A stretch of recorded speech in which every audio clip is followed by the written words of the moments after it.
Muy buenos días, ¿qué tal? Usted recientemente, creo que el pasado viernes, pedía una tregua en la confrontación política hasta que pase lo peor de la pandemia para afrontar la tarea de reconstrucción. Precisamente eso lo decía en esa comisión de reconstrucción. ¿Cree que será posible? Bueno, en Europa estamos mostrando que es posible. En Europa tenemos un acuerdo, digamos, casi incluso a 5. Prácticamente todas las fuerzas políticas principales de Europa están... Tengo mucho retorno, no sé si se puede corregir.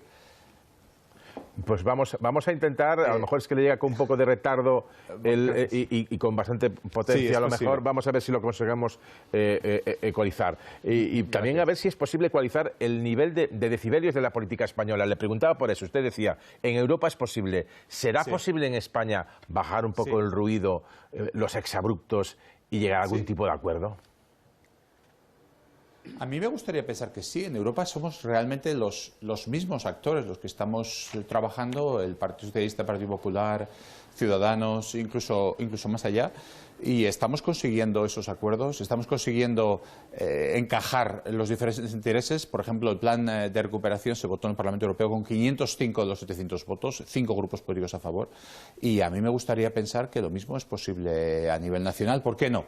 Realmente nos enfrentamos a una crisis histórica, es la vez, digamos, desde la guerra civil, es la mayor crisis a la que se enfrenta España en términos de víctimas, de caída del PIB, en términos de desempleo que vamos a tener, y si en ese momento un sistema político no es capaz de encajar y de encontrar un punto común para hacer las reformas y para hacer los cambios que nuestra sociedad ha demostrado durante esta crisis que necesitamos, en educación, en sanidad, empleo, que vuelve a ser nuestro gran problema, administraciones públicas, los datos, todas estas cosas que hemos descubierto que no funcionan, si no ahora, ¿cuándo? Este es el momento de ese gran acuerdo.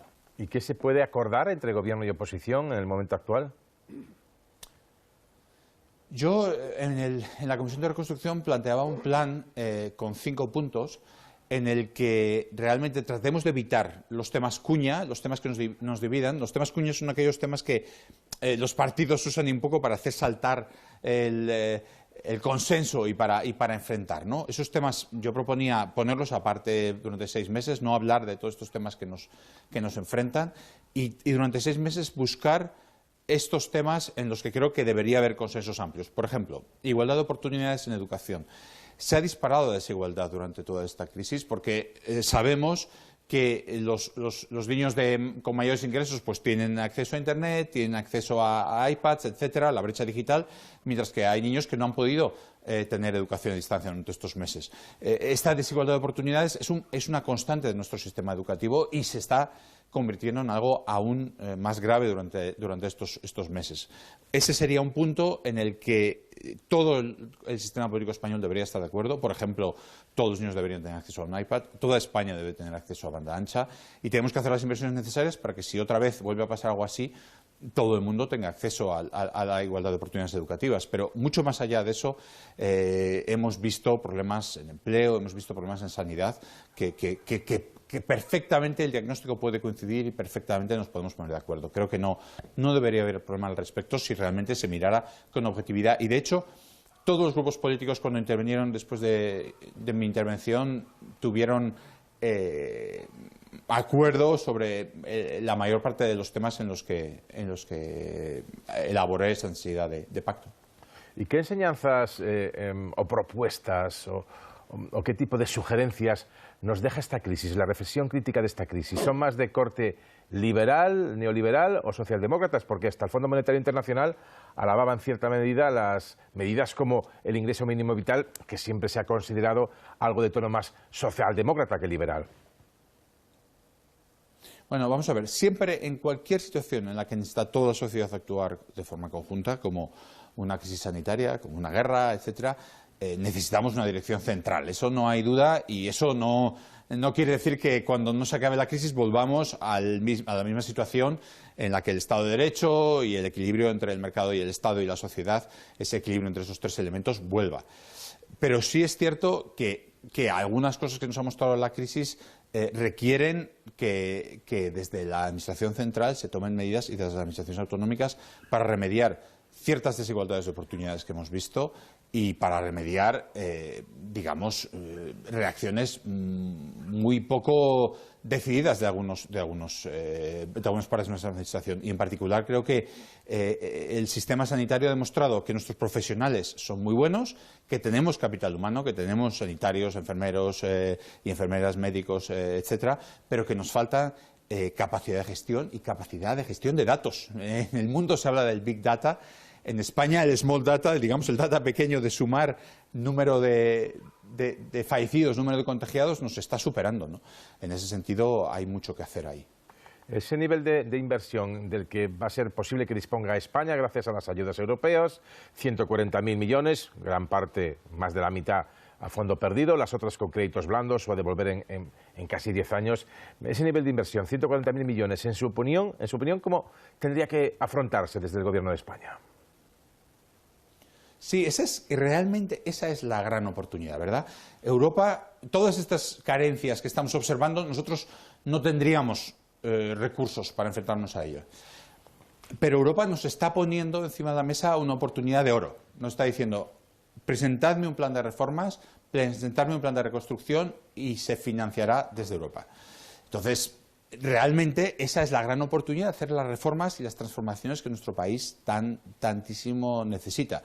Y creo que hay un camino para el Gobierno y la oposición, para esta Comisión de Reconstrucción, para gastar este dinero de una manera que beneficie al conjunto de los españoles y que permita hacer ese paso al siglo XXI. Yo les decía a los diputados algo que creo que es muy importante.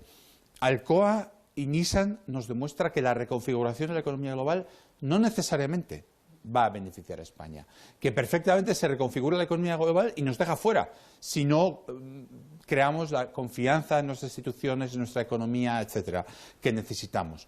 Entonces, esta es una oportunidad muy grande y también una amenaza muy grande.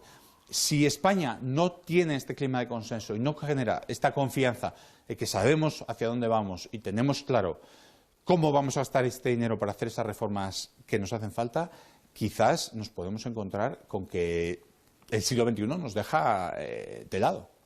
En lo básico de la lucha contra lo más importante del COVID, o de la COVID, de la pandemia, en lo básico, ¿el Gobierno ha acertado o se ha equivocado, en su opinión? Creo que se han tomado las decisiones casi siempre con retraso. Creo que ha habido un exceso de confianza al principio y ha habido siempre un deseo de que en vez de la epidemia nos una, meter cuñas y tratar de separar y tratar de dividir.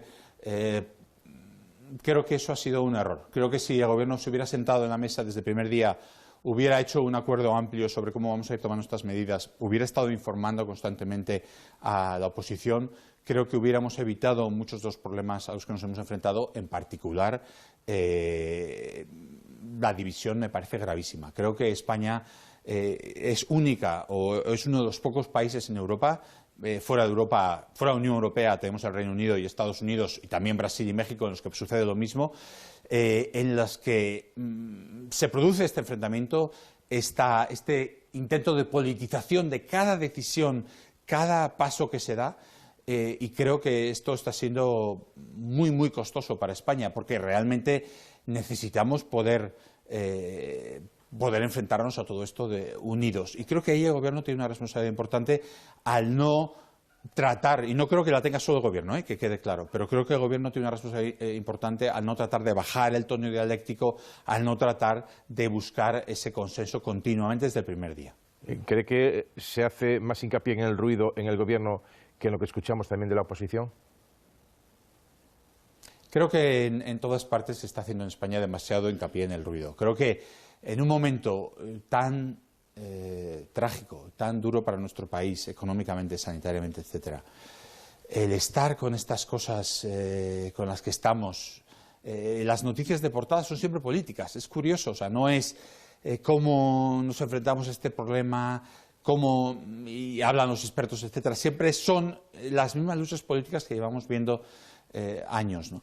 Y creo que por los dos lados, y esa es un poquito mi petición de tregua, por los dos lados es importante y Ciudadanos en ese sentido está haciendo toda su parte, creo que nadie lo puede negar, de los dos lados bajar este clima de tensión, me parece esencial. Una última o doble cuestión por mi parte y luego le preguntaría a Vítor Rubido y Jesús Maraña.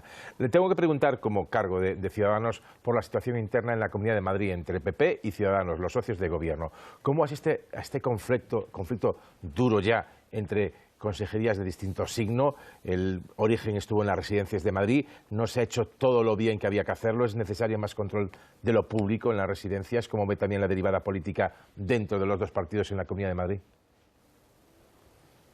Bueno, creo que en general las comunidades autónomas en las que ha trabajado Ciudadanos han funcionado muy bien, que ha habido un esfuerzo. Se han enfrentado en muchos casos a algunos de los peores brotes de pandemia, Castilla y León y Madrid, por ejemplo. Creo que se ha trabajado como se tenía que trabajar. Creo que en Madrid se hicieron las cosas antes de que el Gobierno central las hiciera. Y yo creo que, sin conocer los detalles internos, sinceramente mi trabajo es en Bruselas y mi trabajo es en la Unión Europea, pero mi impresión es que el trabajo se ha hecho bien en un contexto muy duro, muy difícil, tanto en el Ayuntamiento, donde Begoña Villacís trabajando con el alcalde, como en la Comunidad Autónoma. Y creo que conflictos a veces surgen cuando hay una situación tan grave y espero que se superen cuanto antes, sinceramente. Turno para preguntas. Vítor Rubido, te escucha Luis Garicano. Sí, hola, buenos días, señor Garicano. Hablaba usted de un plan de reformas y en ese plan de reformas para que la Unión Europea nos apoye en lo que puede ser la recuperación de esta situación económica que estamos viviendo. Una sería la reforma laboral, pero aquí en España, precisamente, la coalición de gobierno, y acabamos de oír al vicepresidente Iglesias, ha dicho abiertamente que la reforma laboral estaba firmado el dar marcha atrás. ¿Qué tipo de situación laboral es la que nos aconsejan en la Unión Europea y qué tipo de situación laboral es la que ustedes desde Ciudadanos plantean? Efectivamente, las marchas atrás no son la solución para nada. De hecho, hace 2 semanas le preguntaba al comisario Dombrovskis qué le parecían estas declaraciones y este acuerdo Bildu-PSOE para derogar la reforma laboral y se echaba las manos a la cabeza. Decía, bueno, la Comisión Europea tiene claro que hay que hacer más reformas, no retroceder en las reformas. El mercado laboral español claramente no ha funcionado en esta pandemia como no ha funcionado en el pasado. La reforma laboral del mercado del Partido Popular dio un paso adelante en el sentido de permitir que la adaptación de las empresas a la situación laboral no fuera cerrar y simplemente, sino que hubiera otros mecanismos de adaptación. España es un país único en eso, donde no se adaptan los horarios, no se adaptan las jornadas, no se adaptan los salarios, sino que simplemente se despide a la gente, y eso, la reforma dio pasos adelante. Hay que seguir mejorando el mercado laboral, no volver a la situación del mercado laboral con el presidente Zapatero, en la que se disparó el paro de una manera tan salvaje. Creo que nadie puede querer volver a ese pasado. España es un país único. Hemos tenido 3 veces desempleo por encima del 20%. Ningún otro país lo ha tenido y vamos camino de la 4ª. Algo raro hay en nuestro mercado laboral y volviendo hacia atrás no se va a remediar. No nos queda tiempo para más, tenemos más asuntos que tratar. En cualquier caso, Luis Garicano, diputado de Ciudadanos, como siempre, muchísimas gracias por atender a la televisión pública. Muchísimas gracias. Es un placer.